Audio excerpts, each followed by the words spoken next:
Welcome to the Business Spotlight Series. I'm Rick Plaskett, a certified business and leadership coach here in Columbus, Ohio. And today my guest is Monica Lewis. She is the president of J.S.Brown Company, a remodeling company with many years of legacy.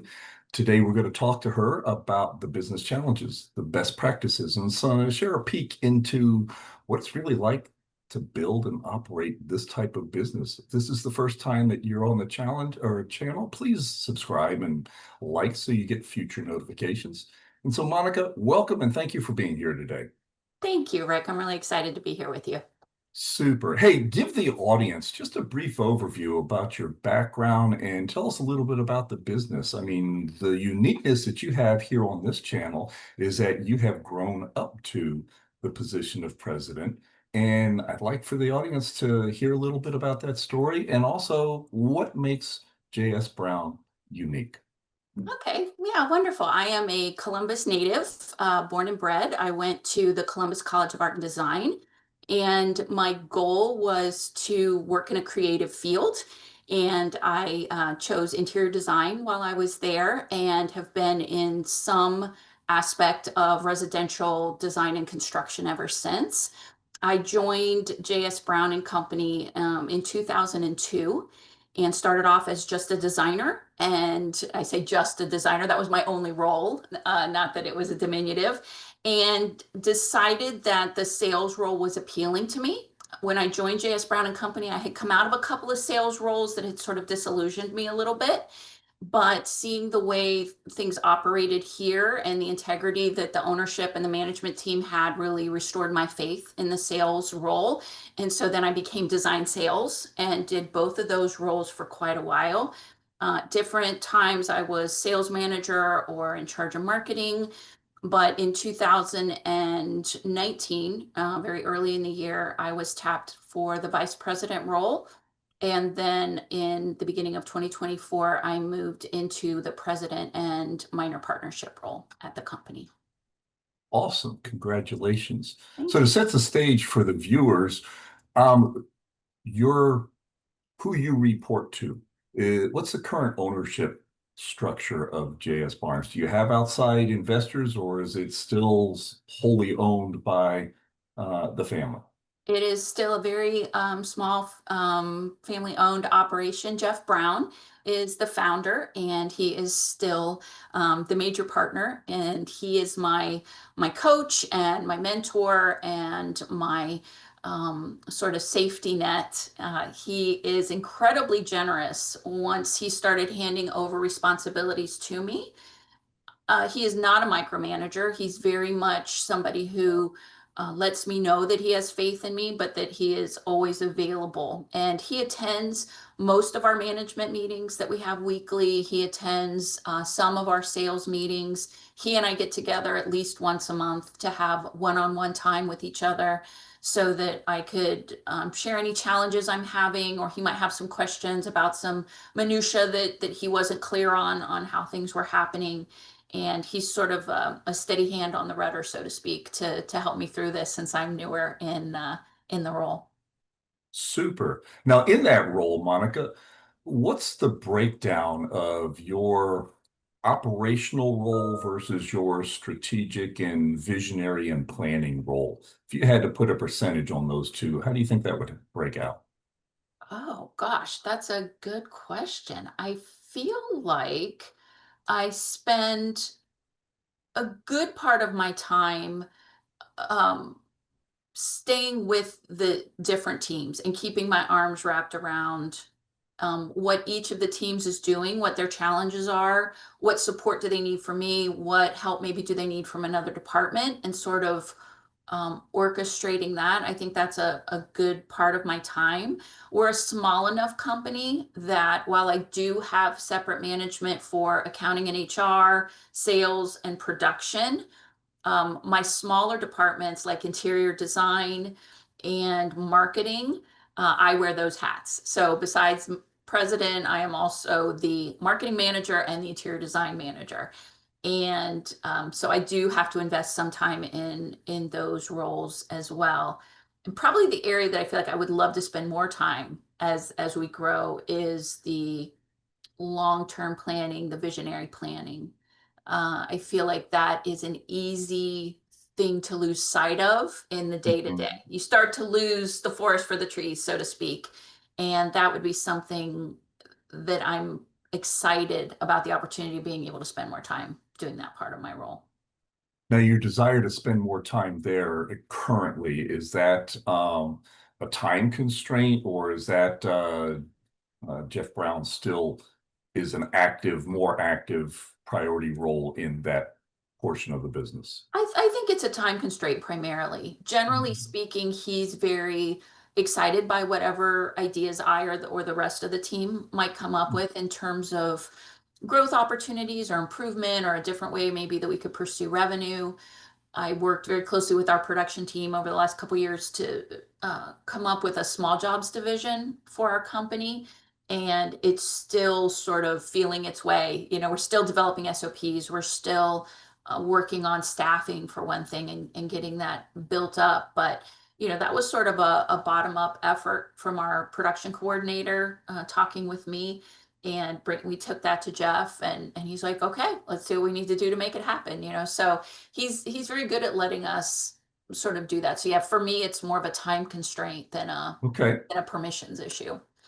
Got it. Got it. So let's move on. You shared with me when we talked earlier, you shared with me what makes your business so special. And I'd like for you to share with the audience as well. You mentioned a couple of things, and I want them to hear it from you. Oh, sure. Well, I think what I enjoy most about our company, having been in other remodeling companies and supply side companies in the past, is one of the biggest obstacles is communication. And that has to be job number one, because if you're not communicating effectively, none of your other functions that you're responsible for can happen. And communication with clients in remodeling is one of the number one complaints you hear. I didn't know what was happening. I didn't understand that this is what I was getting. I didn't know it was going to take this long. I didn't know it was going to be this invasive. You know, a lot of complaints that you hear have their root in a communication issue. And we spend an outrageous amount of effort and time, you know, and money, you know, trying to constantly improve that process. And I feel like that avenue is where the magic is. You know, if you can get that humming, then so much else about the organization starts to work better almost by magic. So that's a focus that we have had in the past. And as long as I'm here, we will continue to have in pursuing that elusive perfection on communication. So I wonder, Monica, in that particular area with your clients, how much of that is a product of the fact that you know, but they don't know what they don't know. And so setting their expectations is probably if you could proactively set expectations, a lot of that communication could diminish significantly. Yes. There's Okay. there's definitely a little bit of a disconnect with most clients when they start the process in terms of what they think is appropriate in terms of budget or time or finished result, right? And it's our job to educate. It's our job to set that appropriate expectation with the client and maybe disabuse them of some assumptions they've made because of HGTV or some other things that may not be realistic for them to be hanging their hat on in terms of what they're expecting. And the difficulty there lies in that when you reach a certain level of expertise and you've been in the business a certain amount of time, boy, is it easy to forget that you know stuff automatically, that you know stuff that, of course, this is the way it is, that the average homeowner has no idea. They have no idea that what they just asked you for in that change order is going to add 6 weeks to their job. They have no concept of that. Why would they? It's not their industry. And so that constant reminder to the team that yes, it's obvious to you, but it may not and probably is not obvious to the consumer, the end person that we're dealing with, our client. We need to make sure that you understand what we're talking about when we make this change or when you make this decision, this is what it means. So that's very accurate for you to say. Super. Yeah, I had a client, an attorney long ago, and when you hire an attorney, you want a result. But the biggest frustration is not knowing the process and not knowing where you are in the process. And the owner of this firm decided that that was so important that he added it to the letterhead and he added it to every email communication. And it was simply a ribbon of here are the steps that take you to go from hello introduction to conclusion of your case. And every single communication had one of those steps highlighted. You are here. The next step is in your court, or the next step is in my court. And just after a few months, that simple communication of letting people know where they were in the journey tripled. Absolutely. Word of mouth tripled his case load because his customers had a comfort level of knowing what was going on instead of the end result. Imagine, letting the people that don't know that foundation has to go in, but not until all of the plumbing and electrical goes in, and they're wondering why things aren't progressing, being able to give them a picture of you are here. This is where the next step is. And oh, by the way, you just asked to change this, so that changed the project line. And again, that's second nature to you, that's second Right. nature to all of your technicians. But the communication challenges that they never knew that. That's a completely different universe to them. Yeah, Yeah. absolutely. Wonderful. Wonderful. Wonderful.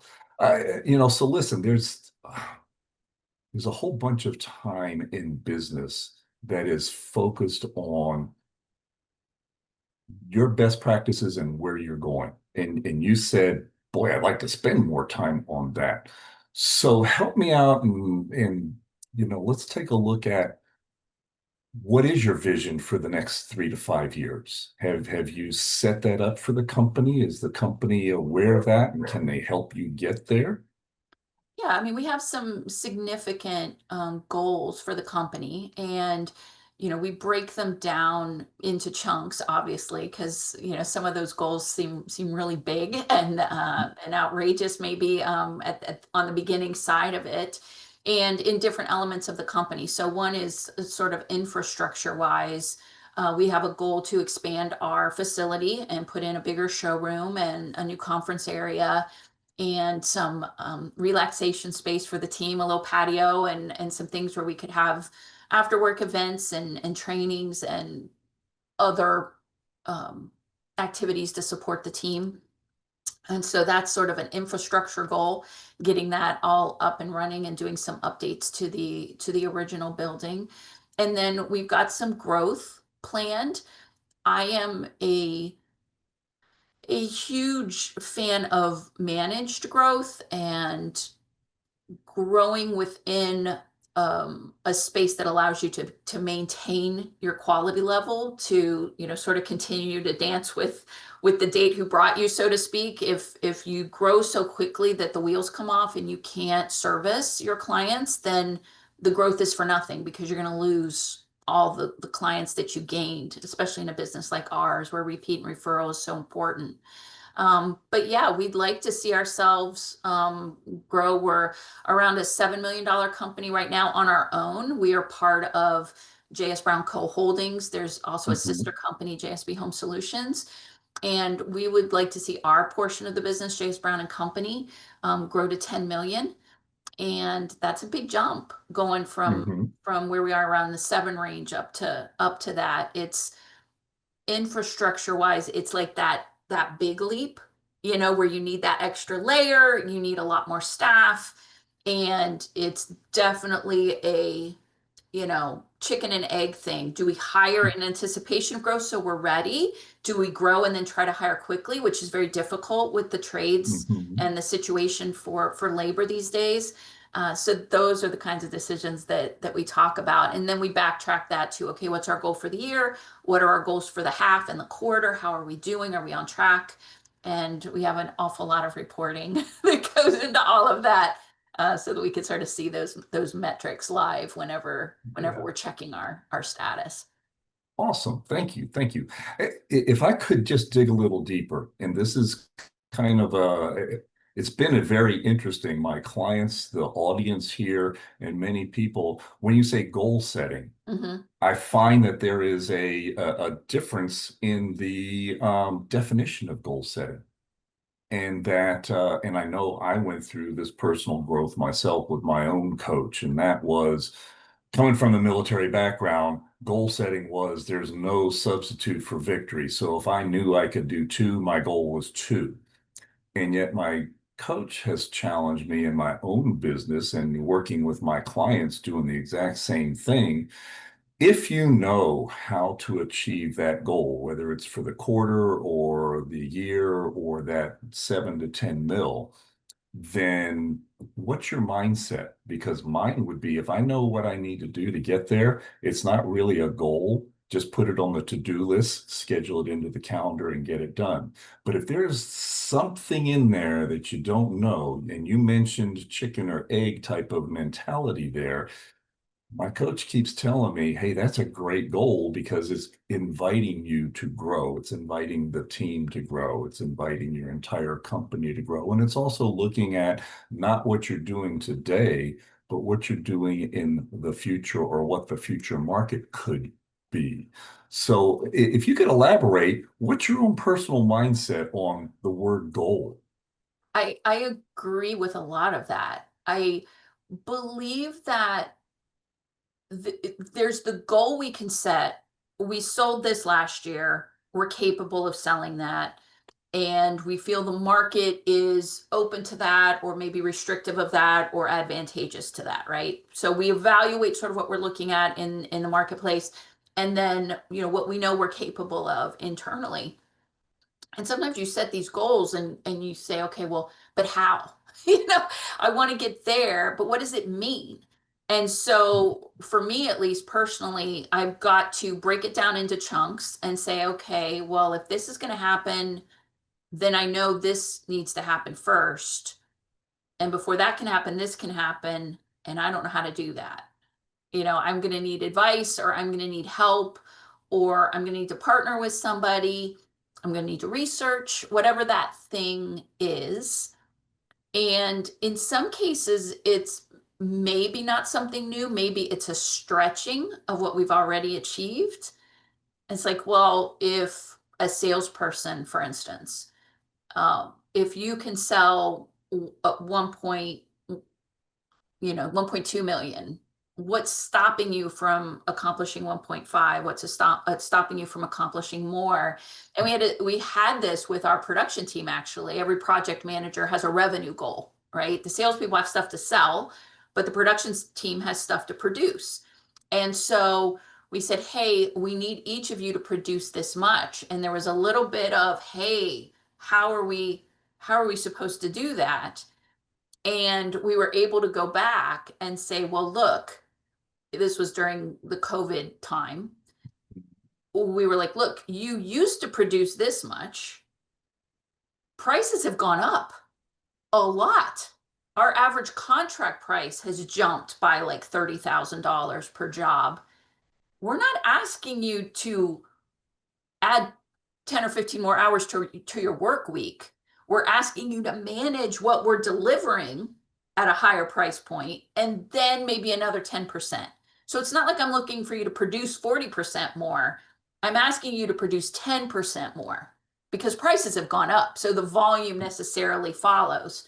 And then they were able to wrap their head around it. Like, okay, I could get 10% better at what I'm doing, right? That felt like a more achievable goal, but it kind of took unlocking it and say, well, how in the world am I going to do 40% better than I did before? It's like, well, no, you achieved this, but if I sold that today, it'd be this much more. So you're automatically producing more without even trying. Now it's just a little bit more on top of that. Can we see a pathway to that? Oh, well, yeah, we could do that. I need one more guy a couple days a week. If we could get that, I could do it. Mhm. Then it starts to become a little more attainable if you can break it, down into the pieces. Monica, if I could, and you give me permission, I'd like to share an observation.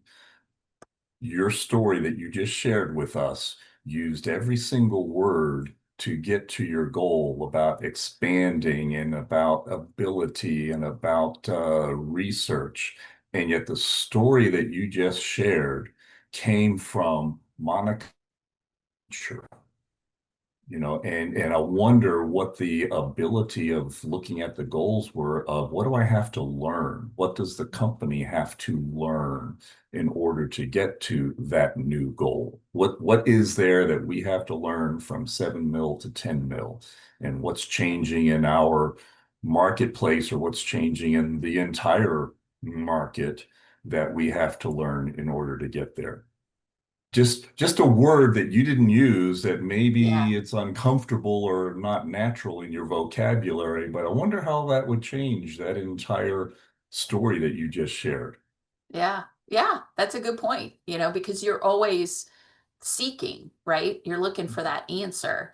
And it almost always lies in your blind spot, or because if it was natural, you'd be doing it already. Right, You have to stretch into that spot. It's like, okay, well, this isn't my comfort zone, but that's probably where the growth is not my natural tendency because I'm doing those already. right, right. So let's stay on that, but let's now switch from you to building your great team. And you mentioned your growth from entry level position to president. How would you describe your current leadership style, and has it changed over the years? I do feel like it's changing. I'm still relatively new, and I do feel like it's changing. I think I'm collaborative by nature. I think I seek out advice and expertise where I see it. When I have my monthly meeting with my chief accounting officer, I know her expertise and I am comfortable saying, I don't understand that. Can you explain it? Can you give that to me? And then I'm also comfortable because of the relationships we've developed here internally. I'm also comfortable saying, let's look at it this way. Could you pursue it through this lens? Could you take another avenue? Could we improve in this area? Can I challenge you to do that? And I feel like I'm very lucky to have a team that wants to all pull in the same direction. And so if we end up getting a little bit blinders on, this is my department, this is what I'm trying to do, and we're not realizing the impact we're having on another department, it's pretty easy to aim everybody back in, right? And get everybody into the fold. But I feel like that collaboration is critical for me personally. I I told Jeff Brown when he asked me about taking the VP role and then eventually the presidency, I on both occasions I said we need buy-in from the team because I don't want to do this job alone. I know that my success depends on their success and vice versa. And I want us to all be confident in each other and comfortable. And so I think that's not something I'm going to be able to get away from. I don't think I'll ever be the, my way or the highway. I always want to gather consensus when it's appropriate, when there's time to do it, when there's reason to do it. It's my preferred method. Some decisions Mhm. just have to be made quickly, and sometimes I can't get 100%, and it's just, okay, this is what I'm going to decide then. But when it's possible, I love working with my team. I really do. Let's dig a little deeper into that. Moving from where you are to that goal of, and I'm just using the 10 million because that's what you said. Clearly your role as president will change. Your subordinate C-level leaders will change. Do you have any of those level that are developing leaders? And I use the word leader very purposefully because many of those are great managers, but Mhm. then moving up and being able to free you to look at a $10 million company requires a little bit more leadership. Do Yeah. you have any of those people right now that you're working with? I do, and actually also have the added layer, excuse me. I also have the added layer of a production manager who is extremely competent and very um, integrated, with our values and our methodology and all of that. But, he's got an eye to retirement. And so I have a finite number of years to leverage his knowledge into our next leader or leaders in that role.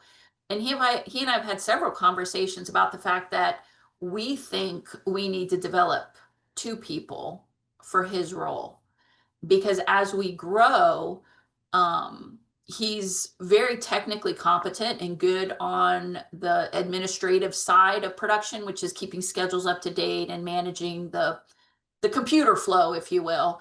But he's also great in the Mhm, mhm. field. He can come up alongside a carpenter and say, no, you're going to do better if you cut it this way. You're going to do better if you use this method.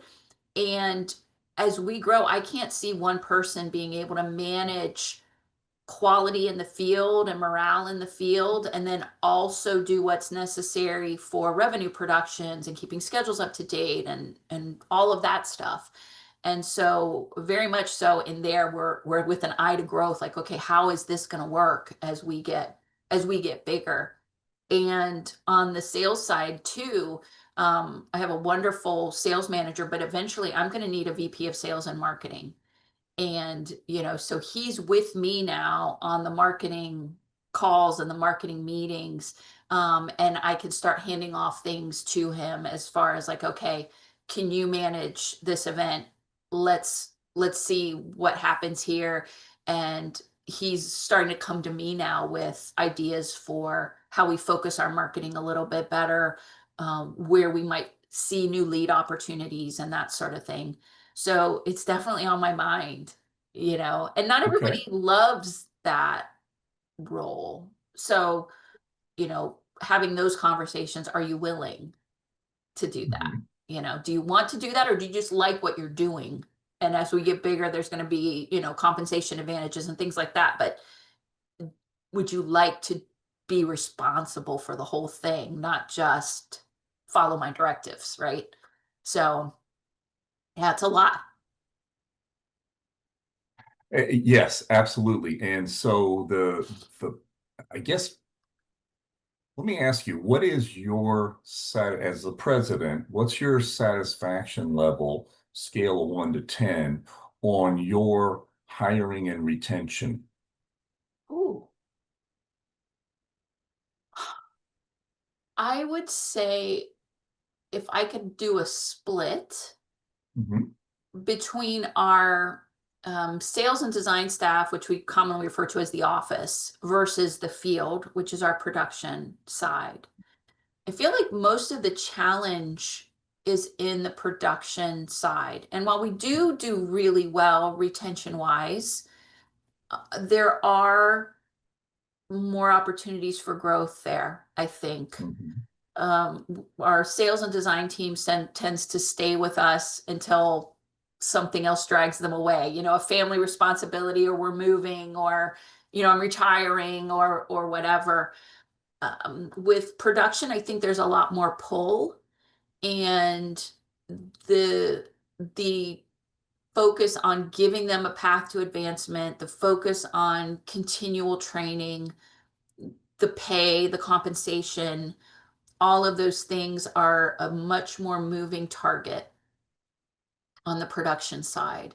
Because when things Okay. get busy, everybody's offering $1 more or everybody's doing this. And it's easy, especially for a young person, maybe to say, oh, well, yeah, they don't have health insurance, but I'm getting $1 more. It's easy for them to jump Right. ship. And then, unfortunately, in our business, when things slow down, they're the first people laid off, the first people Yep. fired. And we try very hard to not do that and have been able to weather quite a few storms. We've only laid off in one time in my history here, and that was during the housing crisis in the early 2000s.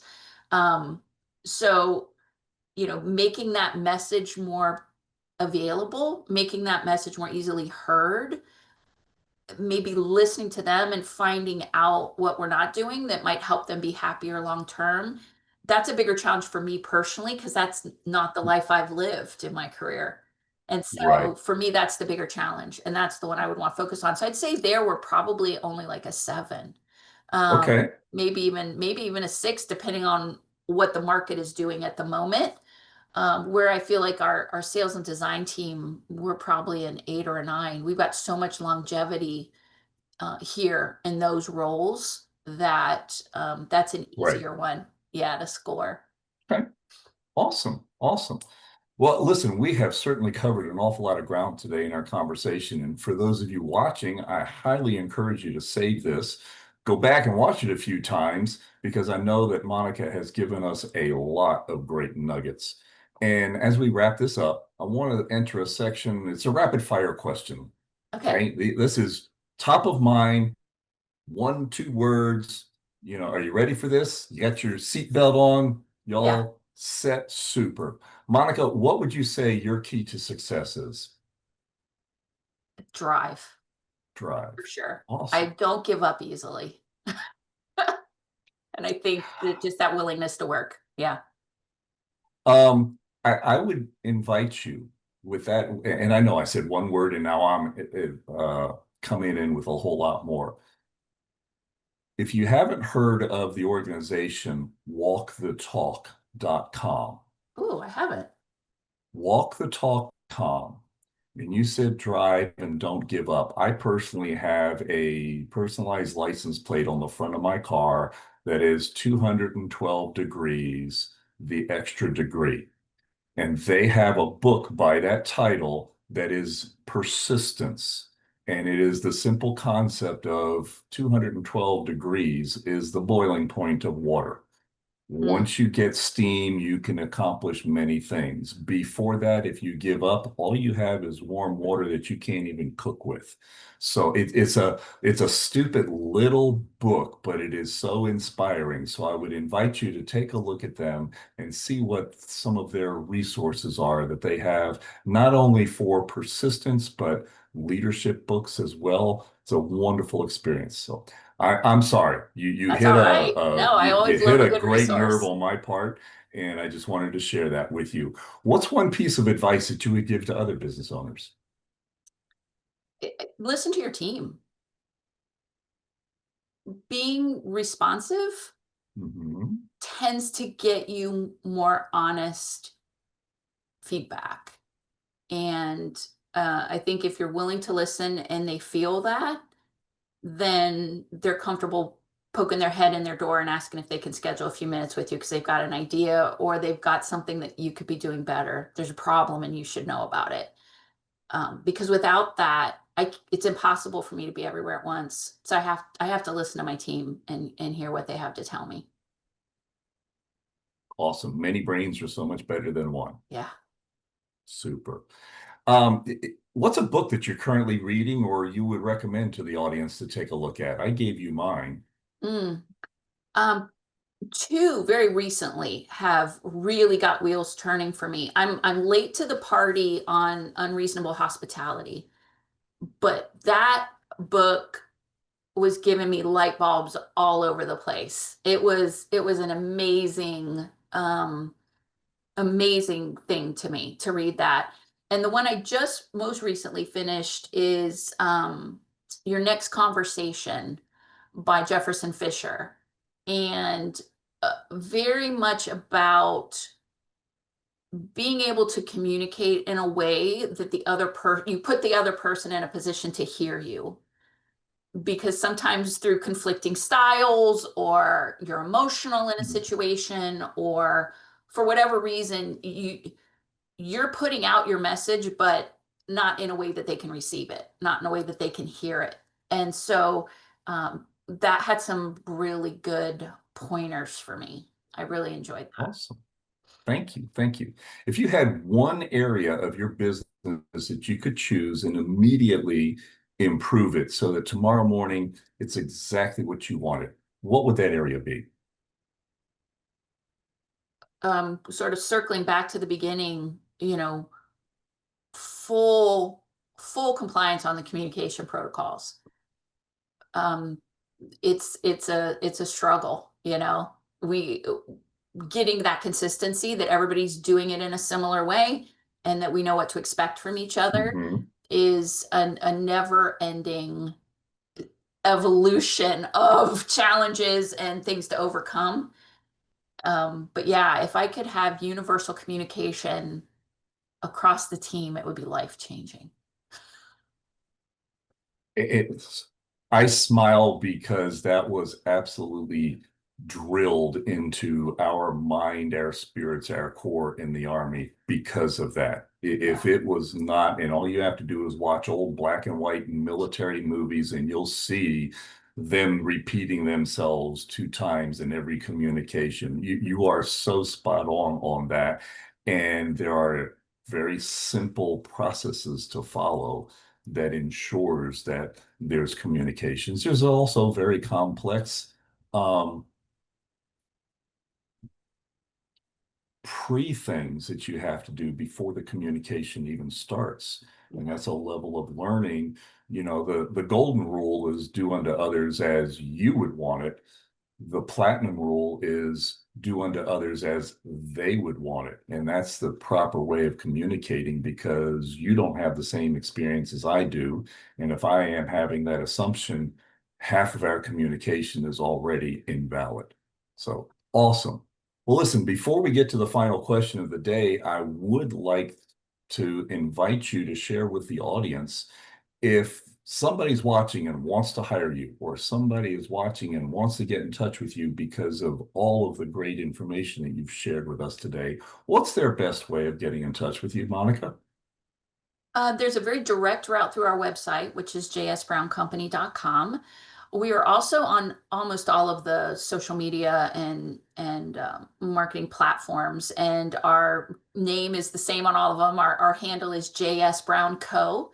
So you can find us on Instagram, Facebook, LinkedIn, Pinterest, house.com, and most recently on Reddit, although I'm still trying to figure that one out. But yeah, J.S. Brown Company. You should be able to find us in your on your favorite media site. Super, super. So here's the last question. What's most inspiring to you today, Monica? I am really inspired with the newest generation entering our field. We've had several applications lately, people looking for internships or learning opportunities, shadowing days, things with our company, and I'm just really impressed with the education they've gotten so far, their drive to sort of do something on their own that's not even school sponsored. They're just doing it for themselves. And their grasp on the fact that this is an industry that they're interested in at such a young age. I wasn't there. I didn't even know this was a thing when I was their Mhm. age. And so the fact that they're already kind of looking and seeing what might suit them and where they might want to go, and they're trying to take steps to gain some additional insight or some experience in that type of role, I'm amazed by them. So that's been a fun few weeks here as school has ended and summer's been kicking in. Talking to these young people has been really exciting. I love it, Monica, and I know I asked you for short answers, and here I am adding to that. But you've also, when dealing with young people, I would invite you one more resource. It's the mindset list. Every single year, Beloit University from Beloit, Wisconsin, has produced the mindset list. And this is the entering class of 2029. They were born in X. To them, the World Trade Center never existed. Man never walked on the moon. And it was meant to take the older generation and help them to see the mindset of the younger generation. So as these people come in, to recognize that when you give them their first set of business cards, the first person that they're going to give it to is their mom. And for us, it was completely different. It's Yeah, just the way they look at interacting, the way they look at opportunities, and recognizing that those come from their experiences, and those experiences were vastly different than ours. I would yeah. invite you to take a look at that too. Great. Again, Thank you. Monica, thank you so much for joining us today and sharing your journey. And to you, the audience, thank you for watching. If this was inspiring to you, I invite you to come back and watch it again. Folks, make it a great day, and bye for now.